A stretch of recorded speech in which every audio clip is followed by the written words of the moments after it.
Already live. Hey people. Okay, so how is that gonna work? Well, you're already live, so you're talking to them, and Well, we're real here at ENYA, but I also think that they're not really here because the link is different.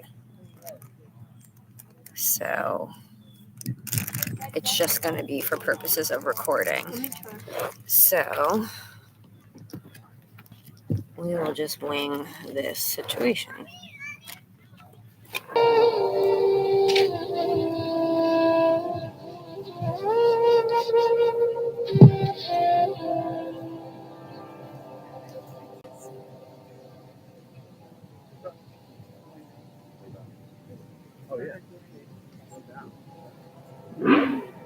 Okay, can everybody hear me okay? All right. So welcome. I want to just take a little time to tell you guys what a pop-up healing event is. It's a little bit of a passion project for me, but basically I want to both embrace that you don't really just pop up into healing, but at the same time you need a way to realize that it can actually pop up into your life. We're like this to our careers, to the relationship that we want or the relationship that we're holding on to how much we are worrying about our kids, worrying about growing old, worrying about just everything. And we need to actually pry this fist open, but you know how that is, right? You can't do it like that. It's not going to feel good. It's not going to feel right.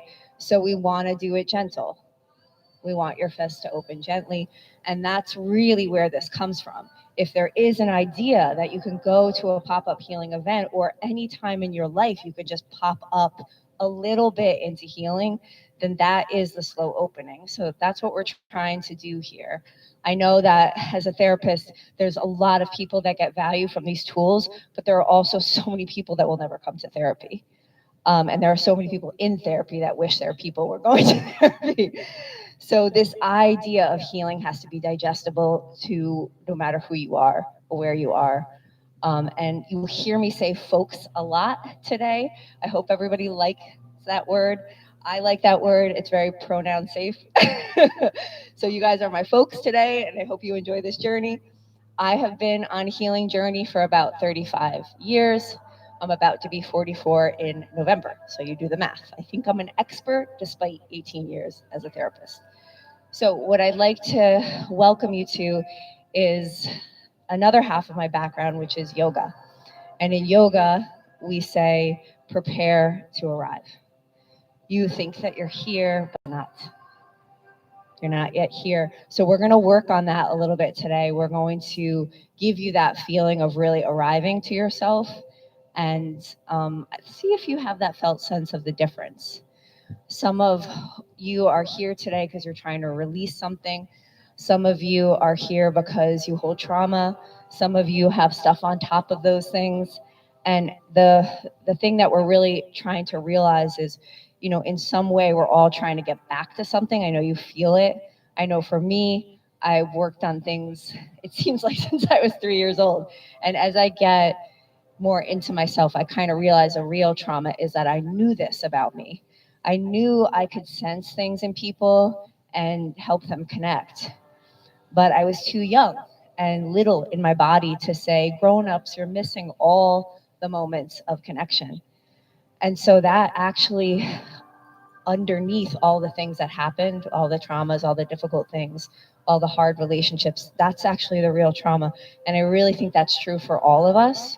So again, I'm welcoming you to this pop-up healing event so that you can come back to that place inside yourself a little bit. And we're going to use some sound and like the felt sense of arriving to get you there today. So I'm going to cue up the music, and all you have to do is follow along with me.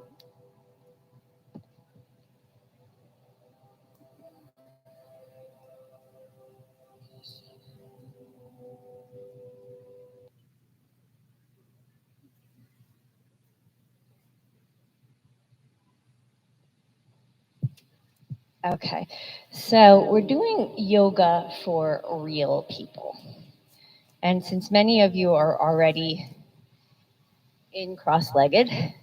You are fine just the way you are. See if I can still be heard if I...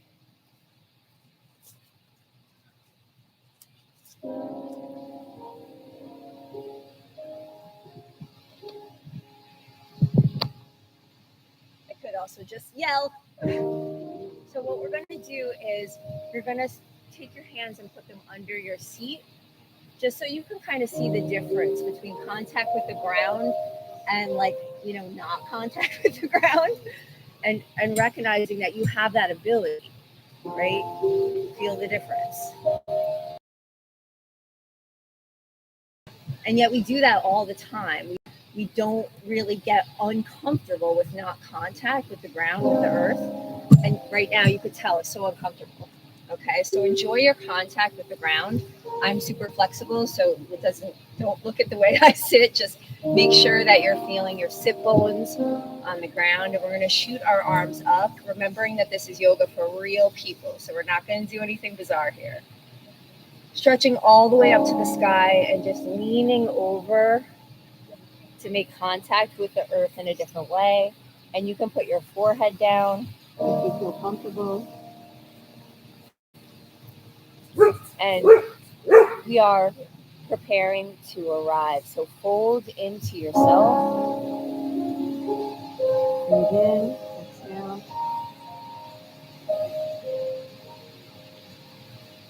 And come back up and stretch over your head again. And again, this is, I promise you, just yoga for real people. So this is the only real posture we're going to do that's crazy or crazy-ish. Just get yourself into a tabletop. Again, just making contact with the ground in a different way. And then just coming back on your heels and stretching out. Again, just making gentle contact by folding into yourself. You see the theme here is folding into yourself.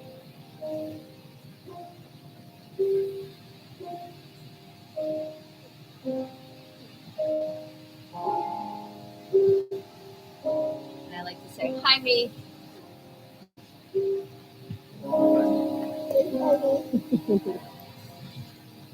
Okay, coming back up. So raise your hand if you've heard of the chakras before. Anybody heard of the chakras? Okay, great. The chakras is not just woo-woo. It actually has a lot to do with neurobiology and what we call right here the information highway. Okay, I'm not going to go into a lot of jargon because it's so beautiful out here today. We don't need to hear a lot of science, but these articles are on the Substack if you want to take a little tab pass with you for the ENYA podcast and the ENYA library. But basically, chakras are like kind of a nice way to understand that if you clear them out, you are also clearing out your nervous system of all the threats that we take in all day long that also are kind of like triggering memories of all the times you felt a similar way. Okay, so the chakras we're going to focus on today are the second, the third, and the fourth. The sacral, the solar plexus, and the heart. The I am safe. I know who I am. I can make my way. I have a purpose. I am loved. I am cared for. I have the ability to love and care for others. This gets blocked. This stuff has ways that it gets blocked up, even injured or damaged. And we're going to access that today. Again, if you do whatever you feel is in your comfort, but I'm going to start to use sound to clear some of those things out. And the sacral sound, which is right here below your belly button, is ooh, ooh. And the solar plexus is oh, oh. And the heart is ah. So listen to me as I kind of do like a clearing out with those sounds. It goes like this. Let's see if I can.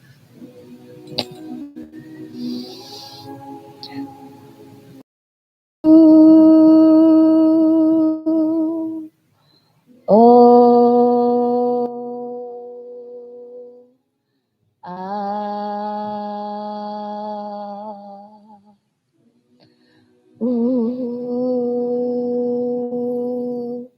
oh, ah. See if you can do it lightly with yourself. Ooh, oh, ah. Ooh, oh, ah.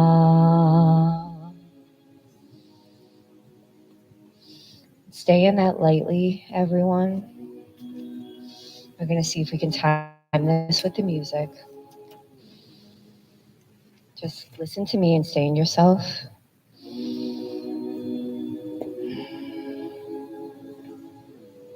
Okay.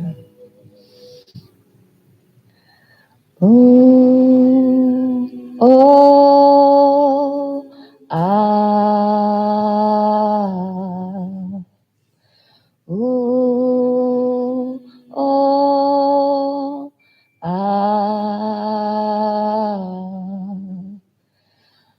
Why did you come here today?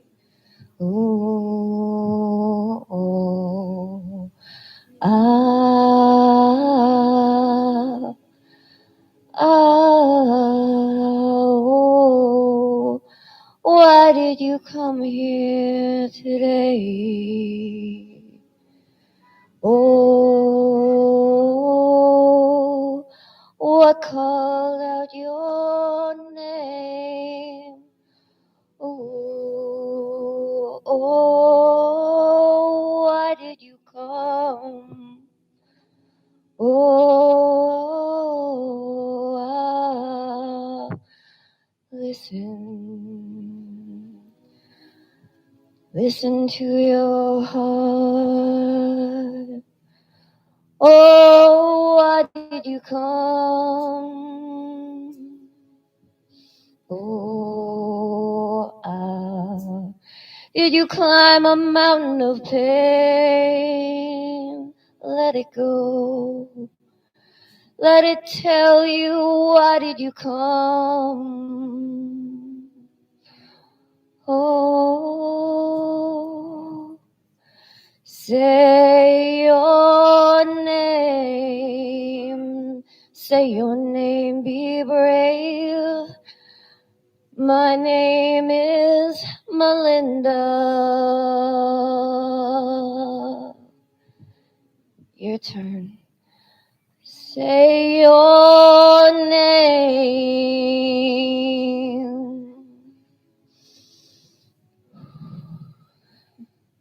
Oh, why did you come here?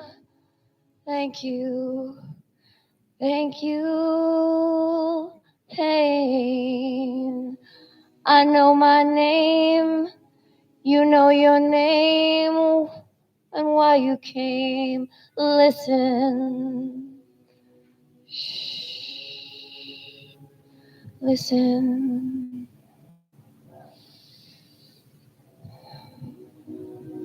If anybody needs to take a minute to write anything down that's coming up, or just feel into your sit bones, leaning forward.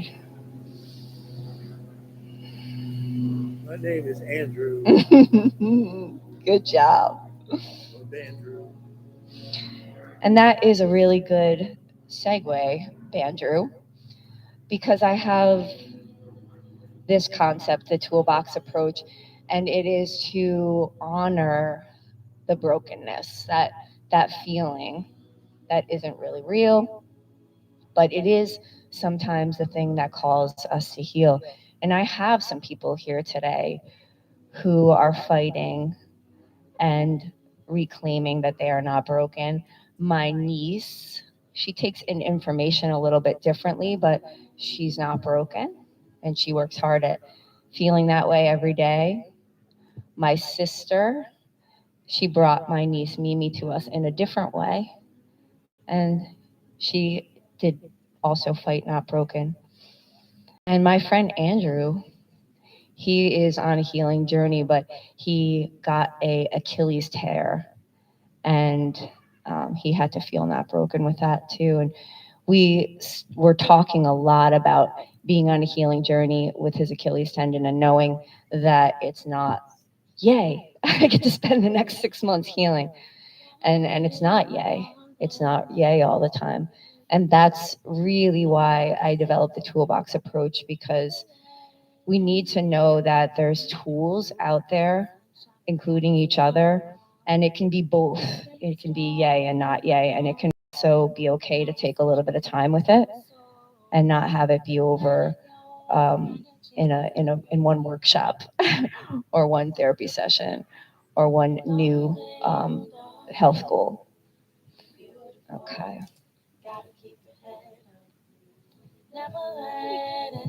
We can leave the music on in the background, yeah? Stay strong, move on. Have such a beautiful soul. Let your energy radiate. Yeah, so this physical injury was like my first real injury, like a symbol of like how I have to heal inside here. First real example that it's there. Can you guys hear him okay? Yeah. And I'm treating it right. I'm not trying to force it. I'm not trying to bust through it. I'm actually listening to the doctor and following the steps so I can experience the outside world. So, as I was saying, and I think I can just kind of sense that you guys are feeling it too. I found some things that weren't in a book along the way. I've been on my journey since at least 3 years old, when I didn't know how to sing really, but I was doing it anyway. As I calmed myself to sleep, I didn't know what it was, brokenness, but I had it, and I sang to myself. I'm also a therapist for 18 years, and at least 10 of those included a very slow wake up to the way I hid there in a safe space, helping others and giving them the tools and watching them use them in their real lives while I was doing it in isolation.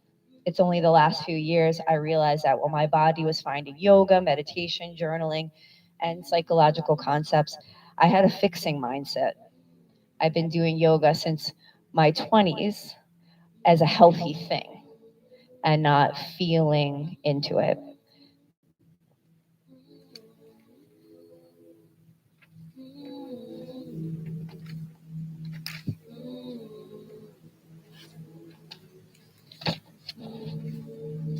So what we're going to do next is feel from that exercise what your state of urgency is, why you're here. I told you about being a little child singer that, really just was to my teddy bear and my Cabbage Patch Kid. And somehow, as I got deeper into healing the past 5 years, I ended up in a singing class, which was really scary because I had to sing the only song I know by heart, which is "Lean on Me."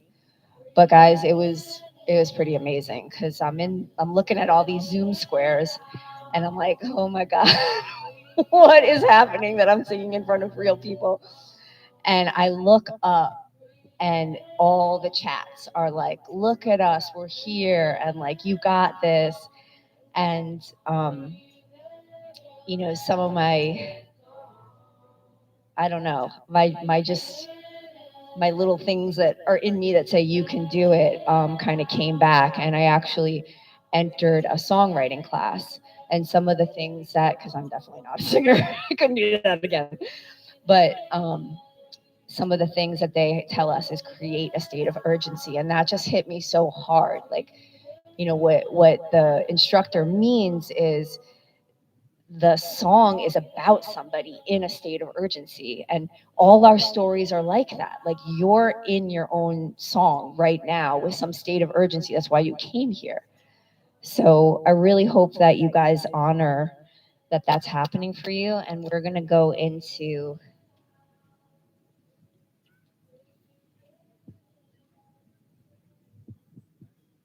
something that honors that. So I will just take a note to say that again, that I have created this toolbox approach. It's about breaking free from the fixing yourself mindset. The tools come in 3 sets: narrative tools for underneath the story you tell about your life or your problems, reprocessing tools for repairing false concepts about yourself that come out of only following the surface story that was created and repeated, the one that seemed to be your explicit and verbal memory of things. And lastly, relational healing tools. That's why we're here today. That's why I created ENYA. Everyone needs you always. We need a sense that others are doing this and that our work will be appreciated and related to. The felt sense of safety with others and not just with a trusted therapist or blood relative, even though I love my blood relatives. Even a friend is essential. The readiness to connect, knowing you'll be safely met, is essential to healing. So ENYA is my concept that came to me as I was developing this. And I'm trying to get to our next activity, which is the let go exercise. Okay. So we're going to get back into our grounded with the earth pose.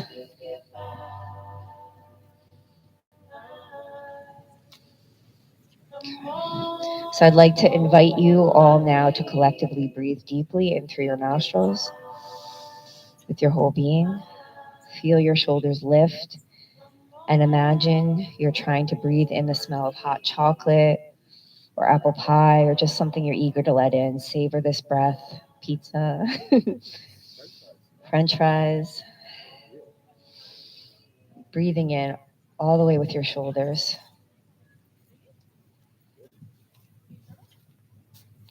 Now placing your hands lightly. Oh, these little bugs are everywhere. Placing your hands lightly on your hips, kind of like in the superhero pose, and breathing in again. As you exhale, gently experiment with folding forward and feeling how stable you are. Flattening your back, firming your hips. Come up to the peak of your inhale and exhale. Inhale, exhale, and pull yourself back up. Repeating one more time, but on the second round, we're going to imagine you're putting your elbows out on the edge of a wooden rail of a bridge. Okay? So instead of having your hands on your hips, as you lean forward, you're going to put your arms out on a bridge ledge. Okay? Breathe in, exhale out.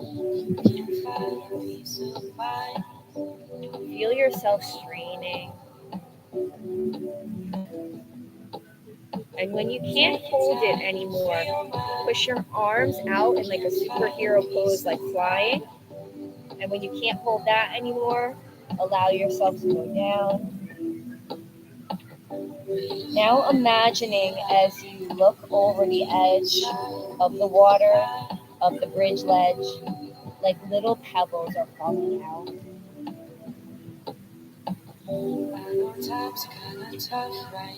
Little pebbles of burdens, of troubles.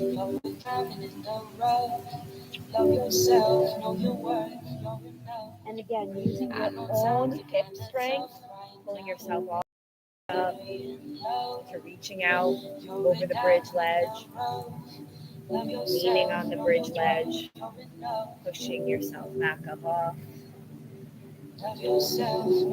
In your visual memory, in your felt sense memory, you have just created a bridge. Whether you did it perfectly or not doesn't matter. You had a bridge experience that is part of you. Just notice the power of that. So many times we're in our minds with troublesome memories, stressful memories, or future projections.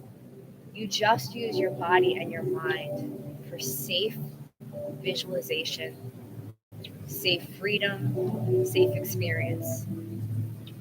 I bet you never thought of safety that way before. We're always using our minds to fix the present moment or be in the future, and we never just experience. So letting go without knowing what it is, yeah, it can happen. So I want you to take that a little bit further and just kind of imagining all the crap, the stuff, the stress, the problems, the past, the history, scooping it from the piles that are around you, using the torque of this trunk part of your body to throw it over the bridge and bring it out with your hands. Moving to the other side, using the torque, the twist of your trunk of your body to pick that stuff up and bring it out over the bridge. Let it go. Let it go. Bringing your hands into a prayer position. Do you notice the theme here, guys? We're like really focusing a lot on this vessel that you are. Maybe you're going there personally as you sit there, going into your story, but we're not forcing you to talk about it. On some level, you know what you have to let go. And we can spend years in therapy figuring it all out, but you have to live in a vessel that's clear. So some of the tools in the Toolbox Approach will definitely help you heal your narrative and will help you reprocess. But many of the tools are also for trusting yourself that you know. You know what to release. You know what to let go. And you don't have to fix yourself. Breathe into all of yourself now. Feel the breeze. Feel the beautiful day that we have. Scoop it up into yourself. Create a new memory. Why did you come here today? Why did you come? Breathe in your knowing. Breathe in everything that's right about this moment. Remember. Remember safely. You are everything in your story. You are the main character. And I know this may sound shocking, but nothing's happened to you. It's all happened for you. Be the main character. Know why you're here. Know what you've learned. And come into yourself.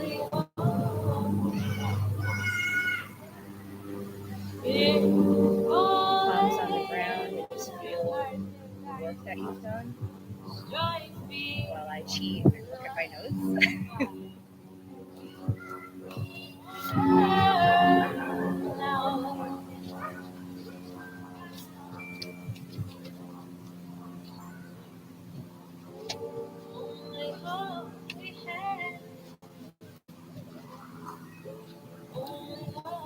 Can anybody give me a time check? I might want to invite my singer up to give us a little. Okay.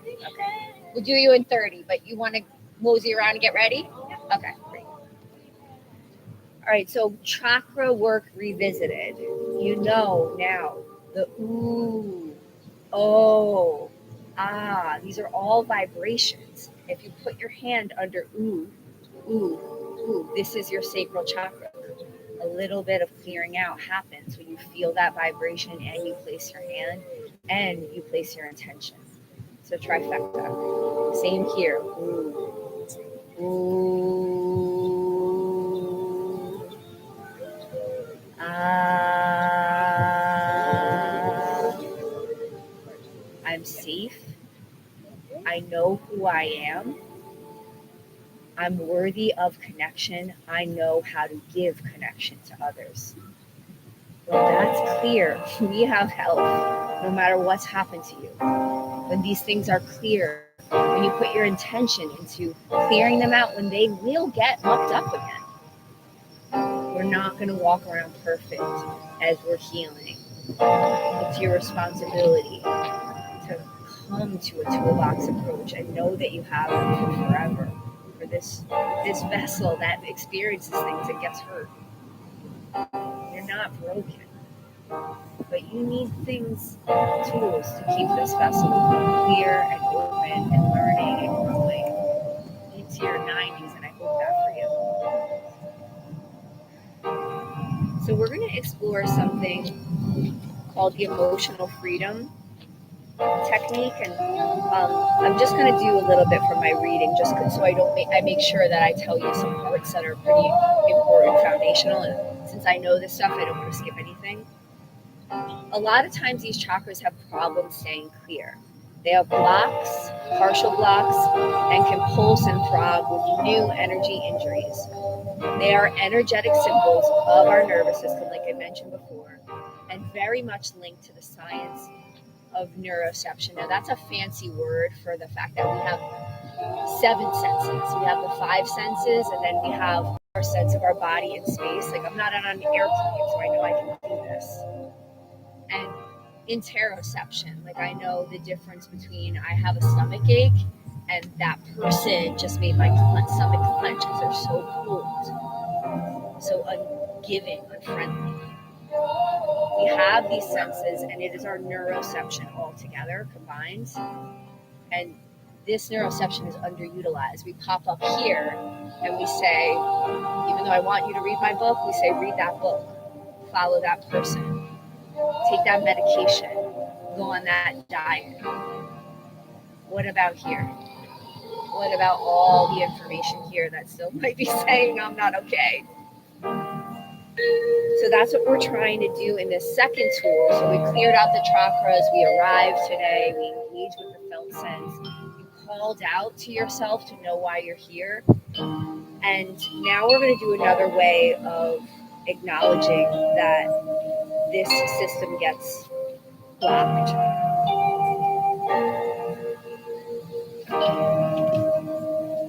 It's called the emotional freedom technique. We're going to experience it gently now, and then we'll hear a singer, and then I'm going to have us use something called the timeline tool, and then I'm going to circle out with reading a portion of my book that I think might actually get published. Otherwise, it could just be an introduction that you guys didn't hear. Okay. So, going back to the 3 chakras, we already did kind of tap in, okay? Why did you come here today? Now I'm going to guide you further to tap in to an emotion or issue you think you want to deal with. So I came here today because I wanted to deal with, can I really call a pop-up healing event? Can I really say I have a toolbox approach? Outside of a screen, outside of a therapist mask, outside of a Substack URL, can I really do this? Am I real, or am I just lying to myself? Do I have a gift or not?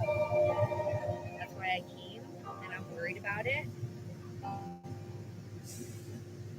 You came here for a reason today, so tapping into that, and then I want you to see if you can rate the intensity. 0 to 10. See 0 where it's like, I'm totally fine with that. And 10 is very intense inside me. Setting a benchmark for your state of mind before emotional freedom technique, which is going to involve some tapping out based on kind of the same acupressure points, if anyone's ever done acupuncture, acupressure. Setting a benchmark for your state of mind before lets you kind of a little bit gauge how it is after, and if you take this into your life and keep doing it, it will also help you gauge a little bit the intensity of what you're.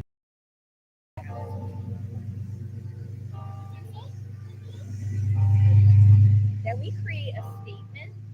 So you want to adopt a phrase that acknowledges both the issue you're facing and your own self-acceptance. So, like, for example, even though I have this stress in my body about being a failure at my own gift, being a fool for believing in it, I deeply and completely accept myself. So see if you can do that with yours. Like, even though I came here today with blank, and it feels like it's like in my throat right now. I deeply and completely accept myself. I think that's why I'm here, to kind of let it circle through, let it course through. To see if you can come up with a statement. Your setup statement should be self-reflective and about what's going on with you, rather than focused on someone else or the environment around you. We tend to want to push things away, get something done instead, accomplish a goal or feel better some other quick way, but this is about a real tool for what you're feeling and being able to acknowledge it. I'm feeling this, but I can feel it without a lens of wrongness. Before you begin EFT tapping, just focus on that statement a little bit. Try it out in your mind. And you can, kind of play with paring it down. Like, I feel stress in my body, but I'm open to releasing it now. You see how I shorten that out? Or even though I have all this stress, I'm going to let it go. Once you really know the longer statement, you can work on shortening it out, because we are going to tap on our body, so it could be helpful to say, even though I have this, I'm letting it go. Even though I have this, I'm letting it go. Now that you really know, you've done the work through just listening to my voice. Okay, so some of the tapping points, or if you feel like you just want to just sit there and listen to me, that's fine too. But the tapping points are right here, like a karate chop. So you tap right here with these 3 fingers. Okay, you just tap right here. Then you tap on the inside of your wrist, the opposite of your pulse. Okay, so just trying that out. Then it's inside of the eyebrow, outside of the eye, below the eye, below the nose, under the lips and on the chin, on your clavicle, under your armpit, and the last one is on the crown of the head. This has been studied for decades, guys. You can do it imperfectly. It can be 7 to 9 taps, but again, you're going to take this into your life. You're going to get better at it. It's not about being perfect. It's about your intention, your statement, and your felt sense of, I have a full vessel that this clogs up. Yes. And acupuncture, Chinese medicine, neurobiology tells me what I'm doing is legit. Okay? So focus on your statement again. Even though I have this blank, I deeply and completely accept myself. I am working on it. I'm letting this course through me. And we begin. Even though I have this blank, I deeply and completely accept myself. Even though I have this blank, I deeply and completely accept myself. Even though I have this blank, I deeply and completely accept myself. Even though I have this blank, I deeply and completely accept myself. Under the nose, even though I have this blank, I deeply and completely accept myself.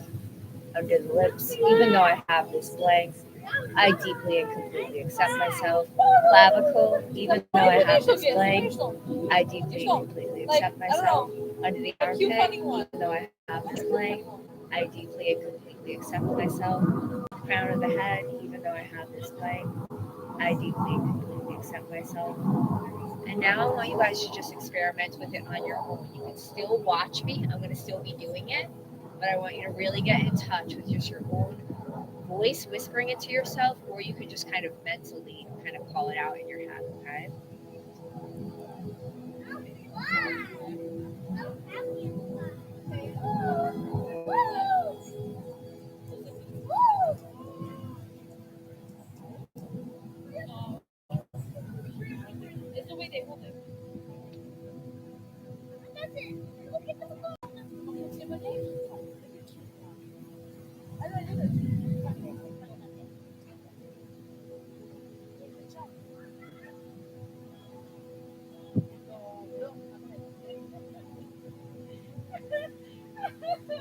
You're so funny, right? and settle back into yourself. Ooh.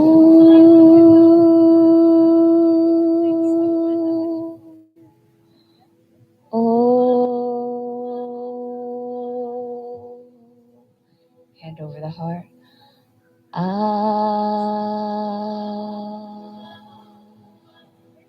Feel your heart. Ah.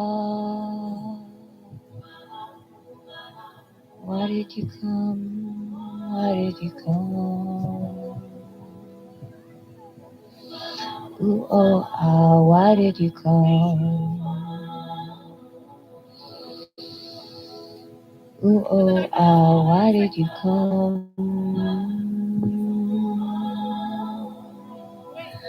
What called out your name?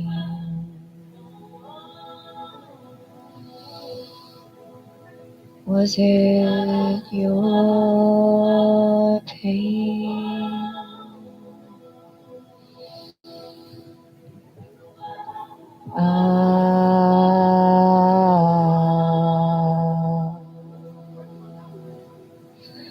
Ooh, oh, ah, ooh.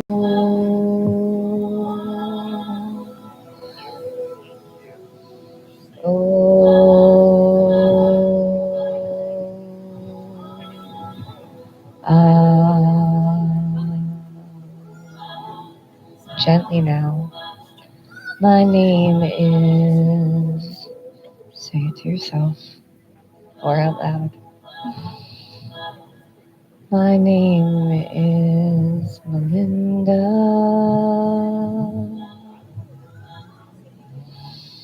What called out your name? Listen. Listen to your heart.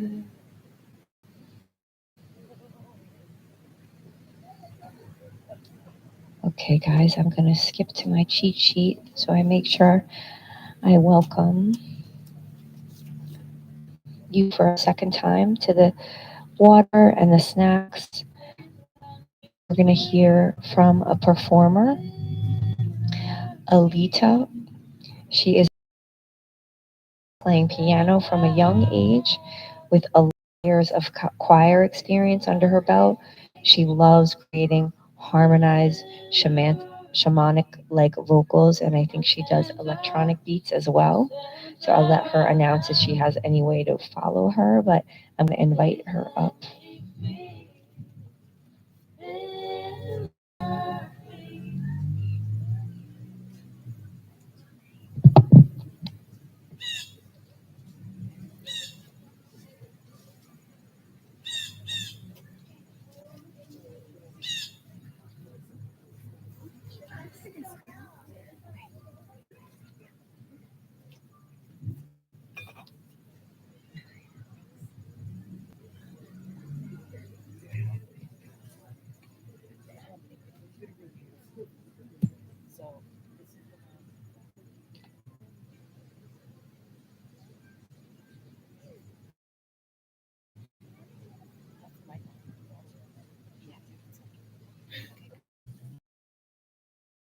Oh, that's funny.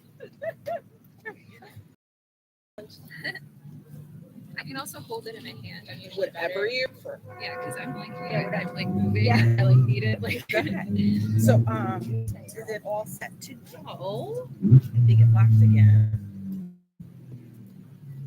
You might need to unlock it. I didn't think you guys were gonna get a show. It's like, I know, right? I lost some of the clothes here.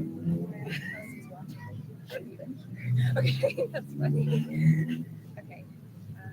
So I see. But you can do that. Just where's your music? Okay. Yep.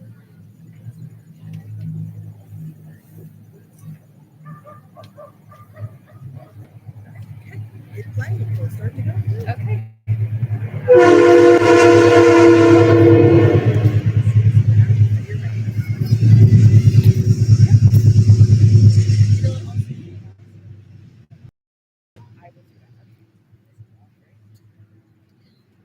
Hello? okay. So I just want to clarify that the beats that you're going to hear are not made by me. They're by someone else, and then I put the vocals on top, and it's a way for me to relax and heal and work on just a lot of stuff. So hope it helps you too. Okay.